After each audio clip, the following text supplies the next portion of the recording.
Ang Miro po ay Missions Experience for Reaching the Unreached. Fortify naman po ay ang Equipping Tribal Pastors and Workers.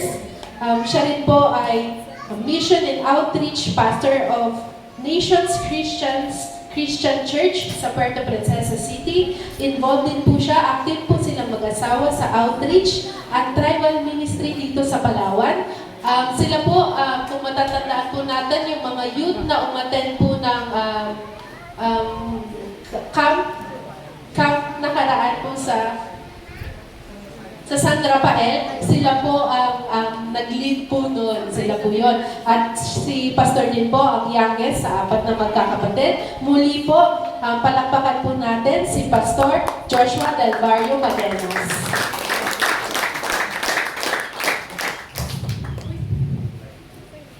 Hello.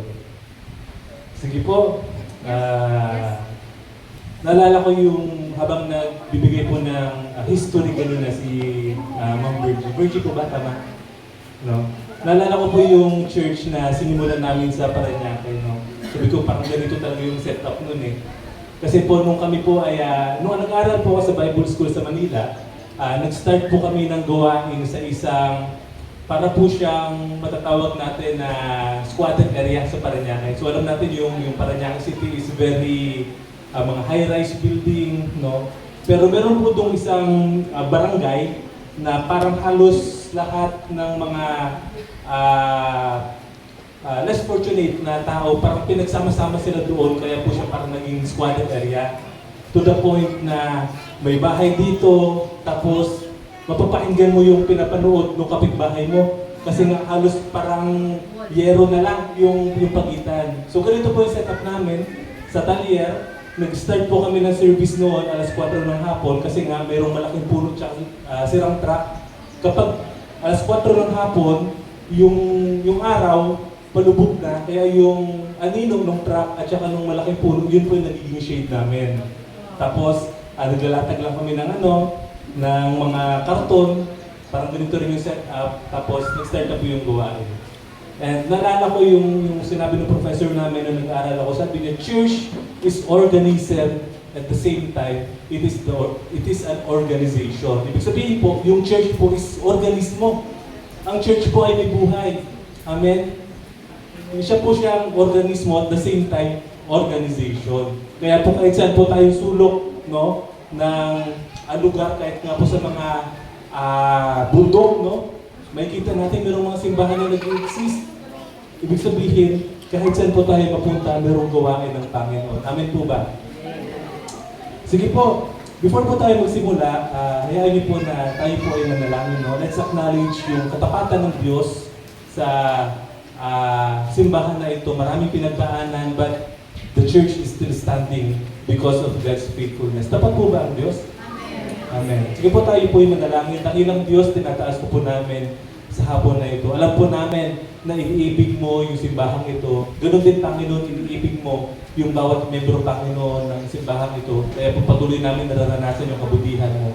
Kaya sa hapong ito, Panginoon, dalangin po namin na patuloy ka pong manguna. Samahan kami, Panginoon, sa aming gawain. At patuloy, O God, na maparangalan ka sa bawat program, even Panginoon, sa paghahayag ng iyong salita, dalangin po namin na makita po namin yung sitwasyon namin bilang mga tao at yung kabanalan mo bilang aming Diyos, na patuloy po namin dapat na hinihingi ang patuloy na paggabay mo, Panginoon, sa bawat isa sa amin. Kaya sa hapong ito, Panginoon, dalangin po namin na samahan niyo kami. Mangusap ko po, Panginoon, sa iyong kapakaraanan na sa duyon patuloy pong lumakas ang aming pananampalataya sa hapon na ito, Panginoon. Salamat sapagkat alam po namin, sasamahan mo kami sa mga susunod po na taon sa gawain sa simbahang ito. Kaya muli po, tinatas ka namin sa pangalan ng anak ni Jesus. Amen. Sige po, nagtanong po kay Pastor Jimwell, sabi ko, Pastor, ano po yung tema ng anniversary ninyo sa church? Sinabi niya, faith over fear. No? Napakagandang tema, no? Sapagkat I believe that the opposite of faith is fear. Hindi ka magkakaroon ng pananampalataya o hindi ka pwedeng manampalataya kung ikaw ay pinupunuan ng pagkatakot. That's why it is very good to highlight the word faith over fear, no? Mas mataas ang ating pananampalataya kaysa sa ating kinatatakutan sa ating buhay. So nanggaling po yun sa passage ng Psalms 118 verse 6, no? And this passage is very important, no, sa mga Israelita, to the point na every Thanksgiving ng mga Hudyo, binabasa po ito, no, ng mga Hudyo sa kanilang gawain to remember the faithfulness of God. Sapagkat ito pong Psalms 118 is a summary, no, kung gaano katapat, kung paano niligtas ng Diyos yung bayang Israel sa gitna ng kanilang mga kaaway. So ano po yung sinasabi sa verse 6? Sabi po dito sa NLT, "The Lord is for me, so I will have no fear. What can mere people do to me?" Kung ang Diyos ay nasa sa akin, ano ang katatakutan ko? No? Ano ang magagawa ng mga tao laban sa akin? Amen. So noong 2025 po, at the first quarter, no, ng 2026, nag-conduct ng survey ang Mental Health Studies and Statistics about the biggest fear of people in 2025 and 2026. No? Ano nga ba yung mga primary events in the life of human being na pinagmumulan ng takot sa 2025 at 2026? So nagawa po sila ng survey, no? And meron pong top 5, no, na lumabas patungkol sa kanilang survey na nagkukos ng takot sa mga tao. Number 1 po dito, tatlo lang po yung kinuha ko, no? Number 1 po dito is yung financial insecurity and cost of living. Maraming tao ang natatakot harapin ang kanilang pang-araw-araw na gawain sa buhay because of their financial status. Paano, halimbawa, ang kanyang source of income is very napakababa pa para punuan yung pang-araw-araw nilang pangangailangan sa pamilya, tapos dumating yung emergency. Tapos biglang may hospital. That's why people in 2025 and 2026 are feared because of their financial status. Isipin nyo nga, no, wala na nga kayong makain na 3 meals a day, tapos may darating pa na problema. Tatawag pa si home credit. No? Meron pang mga parcel na darating. Meaning to say, maraming natatakot sa kanilang buhay sapagkat wala po silang kasiguraduhan sa kanilang financial. Di nila in-expect yung mga emergency, yung mga hospital bills, or yung mga event emergency na maaaring dumating sa kanilang buhay. No? Nandiyan din po yung expectation ng cost of living. Natulad po sa aming mga bata-bata pa. Sino ba yung mga bata-bata pa dito? No? Katulad po sa atin ng mga bata-bata pa na nagsisimula pa lang sa pamilya, tayo po ay madalas na mag-worry patungkol sa ating future. Paano kaya pagdating ng 10 years from now, 15 years from now, kaya pa ba natin bumili ng mga bagay na necessary? No? Katulad po sa amin, kami po ay full-time na manggagawa ng Panginoon, and kami po ay nagsisimula ng pamilya, meron akong isang anak. Yung isa po sa kinakatakot ko is, paano ko kaya pag-aaralin yung baby ko pag dumating na college, wala naman akong sapat na trabaho. Amen? Second thing, no, na kinakatakot ng tao sa 2025 at 2026, based on survey, especially, no, in the context of Filipino people, number 2 is global conflict and war. No? Sino po dito natatakot na sapitin natin yung World War III sa generation natin? Siguro World War I parang okay pa, no? Kasi mga espada-espada, baril-baril. World War II medyo high-tech na, may mga tank na. Pero sa World War III, nuclear. No, isipin po natin, this world conflict, no, can change the entire world. Kaya ina-avoid ng mga expert yung possible na mag-rise na conflict para mag-start yung World War III. No? Because of global conflict and war, people are being paranoid. Nagkakaroon po ng napaparanoid po yung mga tao because of war. Naalala ko nga parang 2025 ata yung last year, nung nagkakaroon ng tension yung China at saka Philippines, di ba? Lalo na dito tayo sa Palawan, sinasabi nila na, naku po, kapag sinakop ng China ang Pilipinas, mauuna tayo, mga taga-Palawan. Kasi nga ang dami daw barko ng China sa West Philippine Sea. That's why meron po kaming kakilala, no, na dahil marami siyang nababasa ng mga news sa Facebook, siya po ay napaparanoid. Gusto niya nang umalis ng Palawan kasi nga daw ang dami ng worship ng China sa West Philippine Sea. See, nakikita po natin that the global conflict can cause fear in people, no? Even sa ngayon po latest, no, yung pag-attack ng Amerika sa Iran that caused economic conflict, no, tumaas yung price ng gasoline, no? Yung iba because of fear nag-panic buying, bumili ng mga drum-drum na gasolina kasi nga natatakot sila na maubusan ng gasolina. So again po, the unang bagay na nagkukos ng takot sa mga tao is yung financial insecurity. Second thing is yung global conflict. Yung number 3 is yung advancement ng AI, pero hindi ko na po siya sinama. Number 3 is yung climate change and natural disaster. No? Strong typhoon. Last week po, nanggaling kami sa community ng mga katutubong Batak. Kung malalaman niyo po, yung community ng mga Batak sa norte, sila po yung pinaka-apektuhan, no, ng bagyong Odette para 2000, kailan ba 2001. So imagine for how many years na yung nakalipas ng bagyong Odette, pero kapag umuulan sa community ng mga Batak, no, ng mga katutubong Batak, na-mention ulit yung experience nila sa strong typhoon. That's why yung fear nila is nati-trigger ulit, no? Because of climate change and natural disaster. Stronger typhoon, flood, and yung pinakauso po ngayon na sinabi nga ng mga expert is yung heat wave, no? Kung babasahin natin sa news, nakaraang weeks, no, tayo sa Palawan yung may extreme level of danger sa heat index. Pagsabing extreme, no?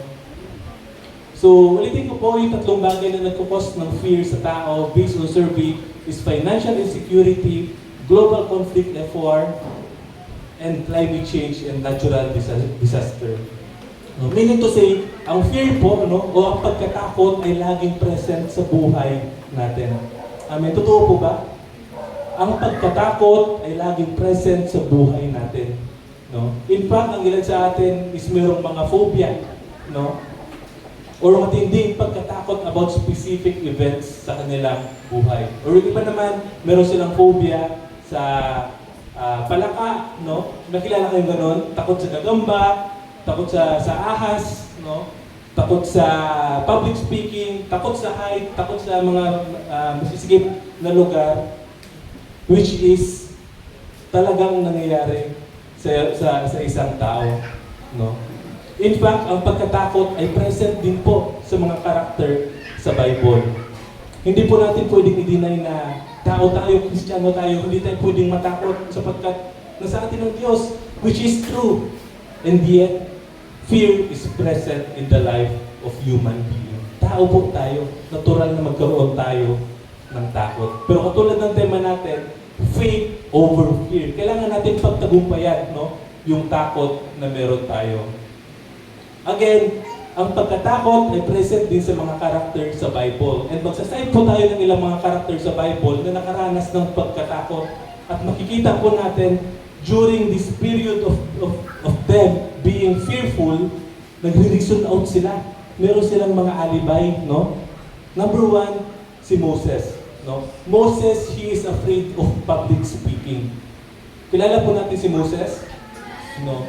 Sa Exodus chapter 4 verse 10 to 13, tinawag ng Diyos si Moses to be used by God para ilayo o ilabas yung bayan ng Israel from Egypt out of his promised land. No? Pero sinabi ni Moses na, Lord, hindi po ako magaling magsalita. Bunod-bunod po ako, nauutay po ako. Pwede pong iba na lang. Ano yung sinabi ng God sa kanya? Sa Exodus chapter 4 verse 10. Sabi ng Diyos sa kanya, sino ang gumagawa ng bibig ng tao? Sino ang nagbibigay ng paningin sa tao? Hindi ba ako ang Diyos? Sabi gano'n. Kaya sabi doon, ako mismo ang tutulong sa iyo papunta sa Egypt. Again, sa mga sumunod na verse, sinabi ni Moses, Lord, hindi po ako pwede gumaling, hindi po ako magaling magsalita. Please, iba na lang ang isend mo. He is doing alibay. Gina-justify niya yung kanyang mga weaknesses sapagkat natatakot siya na pangunahan yung mission na inilalagay sa kanya ng Diyos. Second thing, Elijah. Kilala niyo po si Prophet Elijah? No? Elijah was afraid of Jezebel. No? Pinag-aralan po ng mga psychologists yung event, yung narrative ni Elijah. And according to psychologists, Elijah is experiencing depression and great burnout, no? Because of fear. After ni Elijah pagtagumpayan yung laban niya, no, sa mga prophet ni Baal, siya po ay nagkaroon ng matinding takot sapagkat sinabi ni Jezebel sa kanya, mangyari nawa sa akin yung mga ginawa mo sa prophet ko kapag hindi pa kita napapatay sa araw na ito. Because of that statement, nagkaroon ng takot si Elijah to the point na siya po ay na-depress and experience a severe burnout. Because of fear, he traveled around 350 to 500 kilometers for 40 days. Isipin niyo po, sabihin natin, from Brooks Point, no? Papuntang El Nido yung tinakbo niya para lang takasan si Jezebel because of fear. No? Marami pa pong mga characters sa Bible na nakaranas ng pagkatakot. Andiyan sila Gideon. Though si Gideon is, he is amplifying, no, yung weaknesses niya bilang least of the clan of Manasseh, but God called him a mighty warrior. Andiyan si King David, no? He is afraid of King Saul.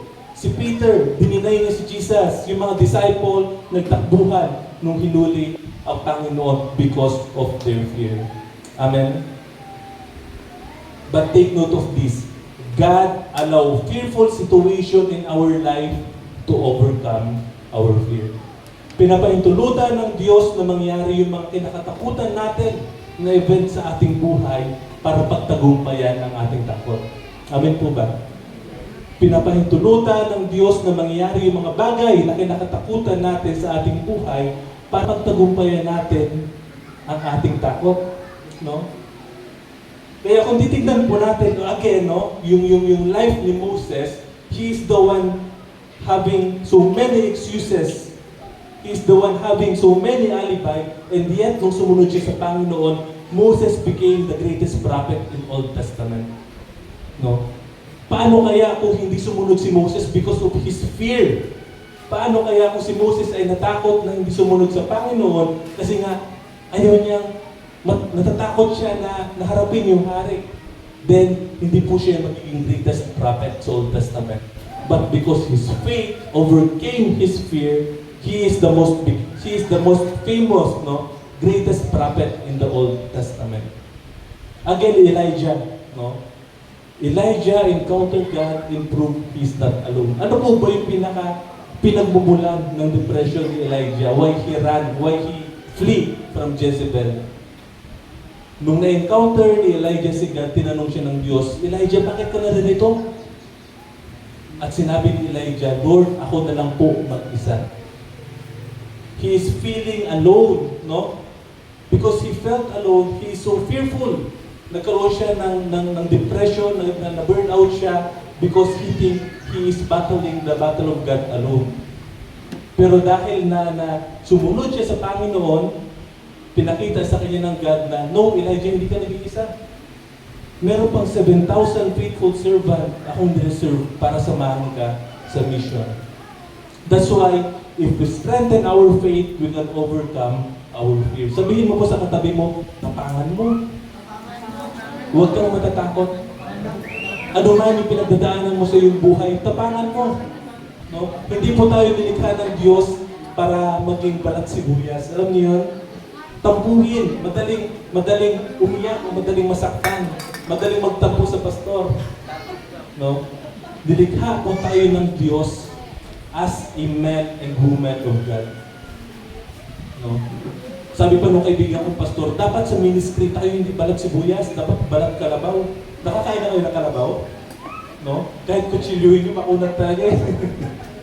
That's what the humor of being in the ministry. Dapat balat kalabaw tayo. Hindi tayo tampuhin, no? Amen. Again, that's why if we strengthen our faith, we can overcome our fear. Kung paiigtingin po natin ang ating pananampalataya, mapagtatagumpayan po natin ang ating mga kinatatakutan. Ano po ba yung mga kinakatakutan natin sa buhay? Si Judy? Si Home Credit? Ngayong araw po, I want to share 4 things, no, about what to expect when our faith overcomes our fear. Meron akong 4 na bagay na nais ibahagi sa atin sa hapong ito patungkol sa mga bagay na pwede natin i-expect kung yung ating pananampalataya ay pagtatagumpayan yung mga fear natin sa buhay. Handa na po tayo. Number 1, spiritual growth happen. Sabihin mo, spiritual growth. Spiritual growth happens. No? You cannot grow if you stay in your comfort zone. You cannot grow if you stay in your comfort zone. Kung hindi ka lalabas sa comfort zone mo, hindi ka mag-grow. If you are doing your daily routine and you expect change, wala pong mangyayari. You have to do something new sa iyong buhay para merong mangyari. Kaya kung tayo po ay nag-expect na merong mabuting mangyayari sa ating buhay, merong mabuting mangyayari sa ating pag-aaral, merong mabuting mangyayari sa ating pamilya, you have to get out of your comfort zone. Ano po ba yung mga comfort zone natin? Minsan tayo nasa bahay lang.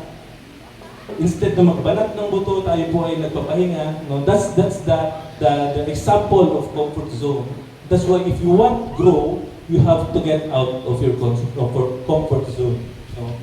Ang isang sundalo ay hindi magiging ganap na sundalo kung siya ay mananatili lamang sa kanilang opisina. No?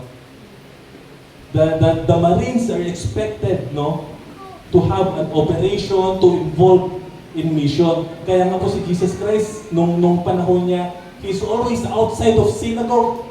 Si Jesus Christ po, hindi doon nakikisama sa mga Pharisees, sa mga Sadducees. Lagi siya nandoon sa field.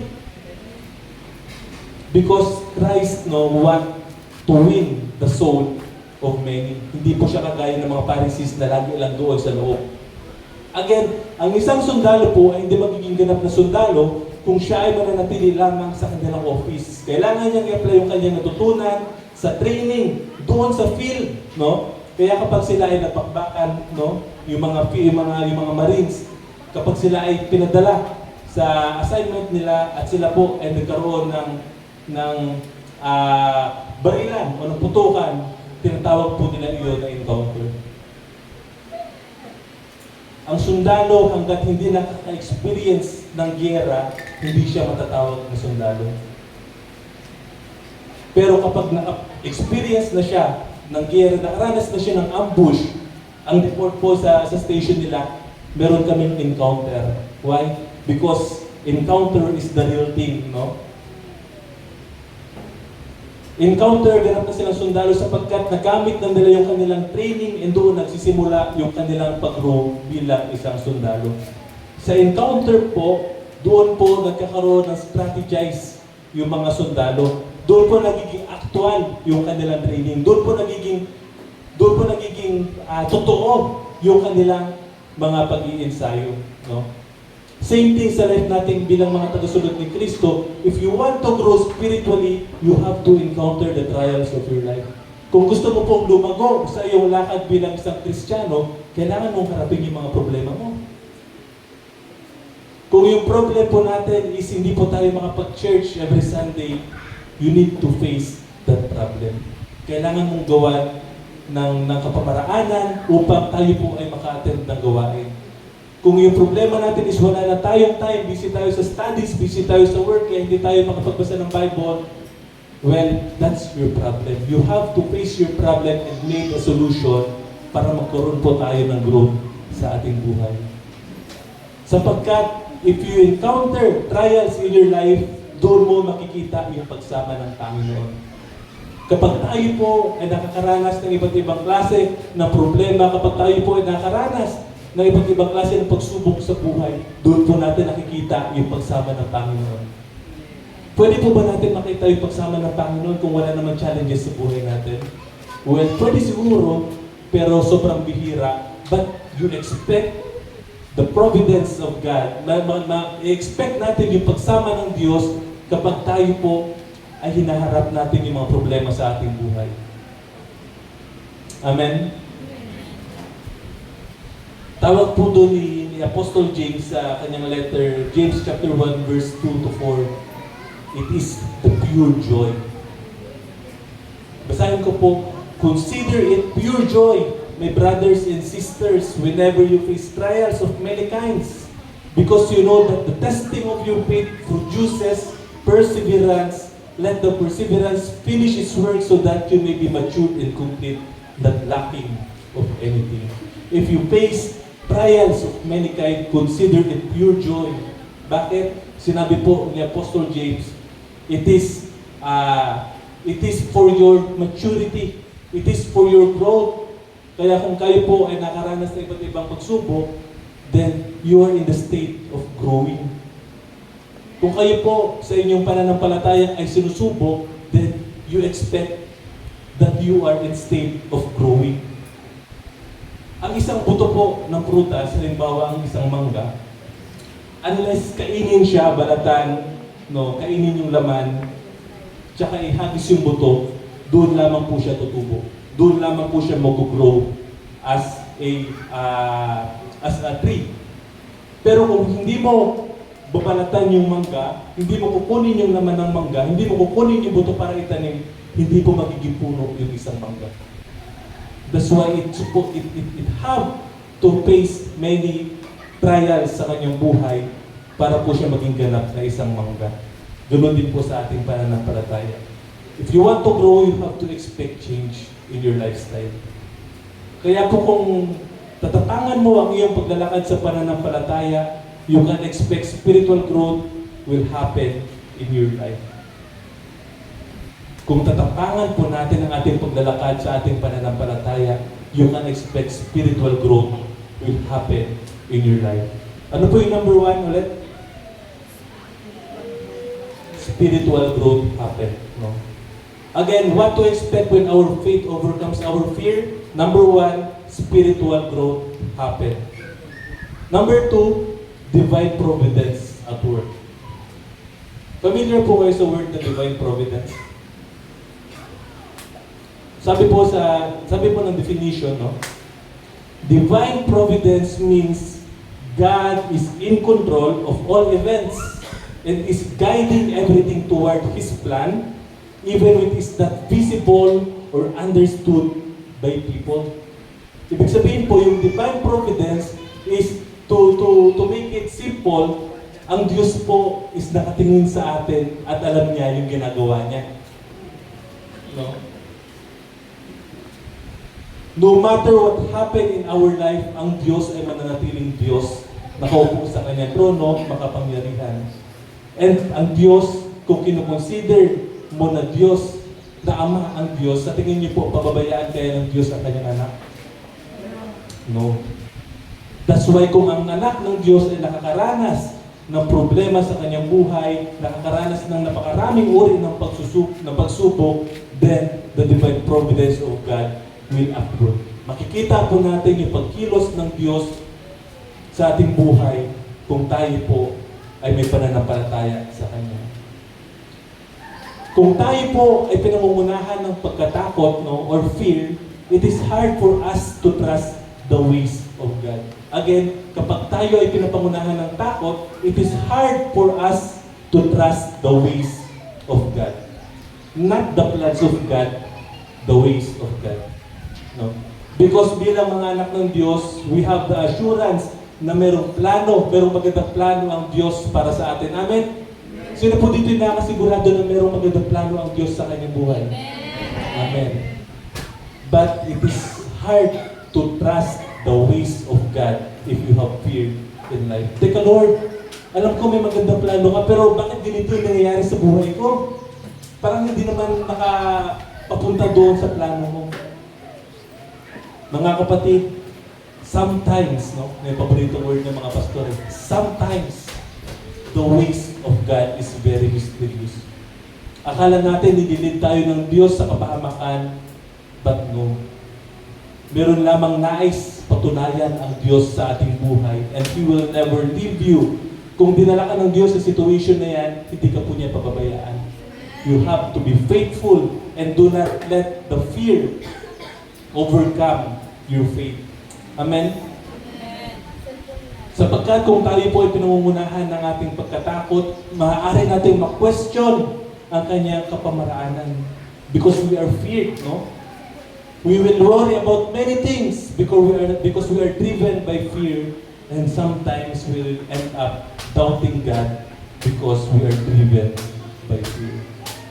Pagkabat alam natin yung plano ng Diyos, because sa takot, nagkakaroon po tayo ng mga doubtful thoughts sa ating buhay. But in contrast, yung kabaliktaran naman po, if our faith overcomes our fear, kung ang ating pananampalataya ay pinagtagumpayan ang ating mga kinakatakutan sa buhay, we will see the working hand of God even in the midst of problem. We have peace in our heart because we know God is working behind the scene. Kung nakasigurado po tayo, no, na yung ating pananampalataya ay pinagtagumpayan yung ating mga kinakatakutan, meron po tayong kasiguraduhan na kahit sa gitna ng ating pagsubok sa buhay, meron tayong kapayapaan na nanggagaling sa Diyos. Na-experience nyo na po yun, na meron kang malaking problema na parang wala nang solusyon, ang hirap ng hanapan ng answer, but yet, nung ikaw ay manalangin, nagkaroon ka ng peace sa iyong puso. Nakaranas na po kayo nun? That is the peace that came from God. It is unexplainable. Hindi man na-solve yung problem mo sa iyong buhay, pero after mong manalangin, nagkaroon ka ng kapayapaan sa iyong puso. That's the peace that came from God. Hindi po yun nabibili ng pera. Ito po yung hindi nakita ng mga kapatid ni David nung hinarap nila si Goliath because of fear. No? Because they are focused on their fear, hindi nila nakita yung mga bagay na positive. Ang nakita lamang nila that si Goliath ay isang giant. No? Nakita nila because of fear na si Goliath is malakas, he is an experienced warrior to the point na kahit ilang araw nang kinukot niya ni Goliath ang Diyos ng Israel, walang lumalaban sa kanya. Kasi nga, they are very fearful. Natatakot sila na mayroong giant sa labas. Siya yung pinaka-best warrior ng mga Philistine. To the point na si King Saul, siya yung pinaka-most qualified na labanan si Goliath during that time. Pero hindi siya lumabas doon sa kanyang trono. Why? Sapagkat natatakot siya na mapahiya kapag nilabanan niya si Goliath. Kapag tayo po ay puno-puno ng takot sa ating puso, wala nang positive na nakikita sa atin.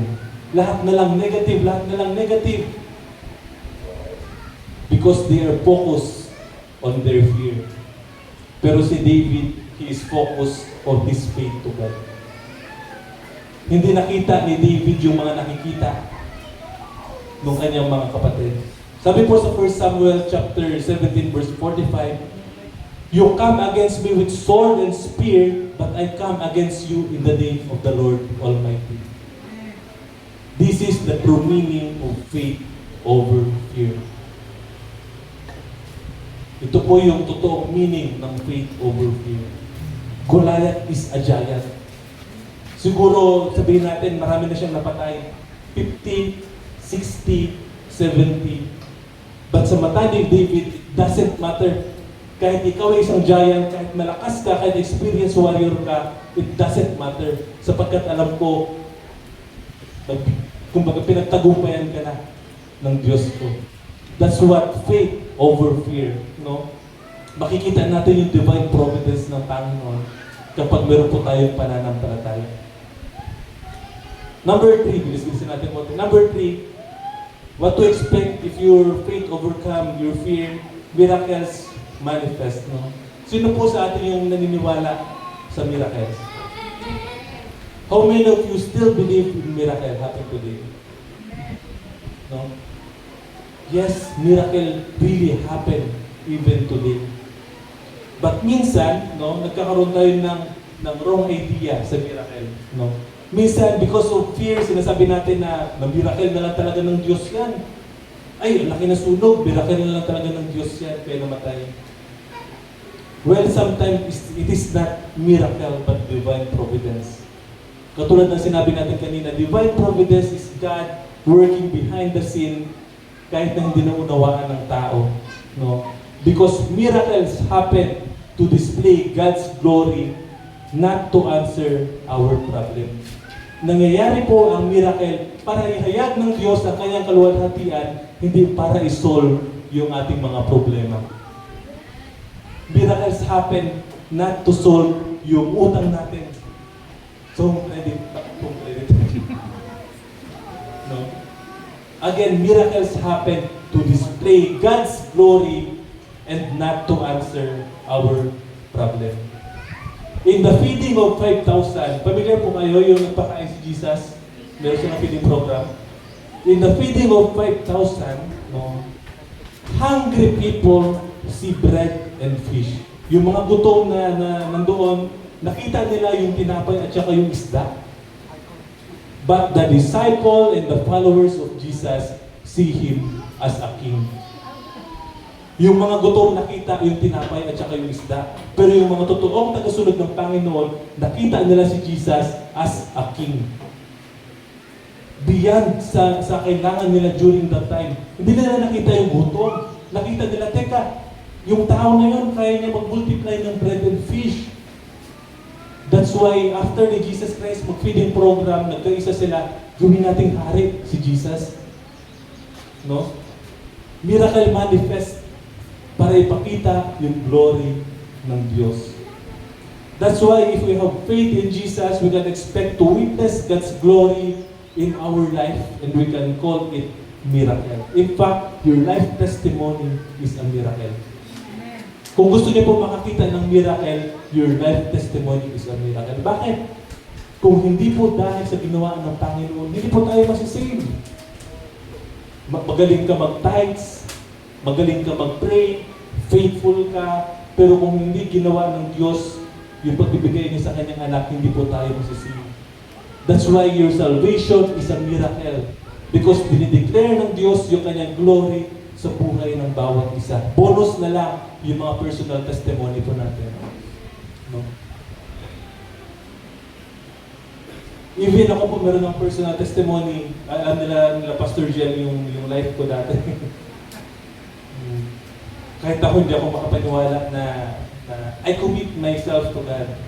Why? Because it is to display the glory of God. No? Natutuwa nga po kanina nung sinishare ni Ma'am Virgie yung campus ministry nila.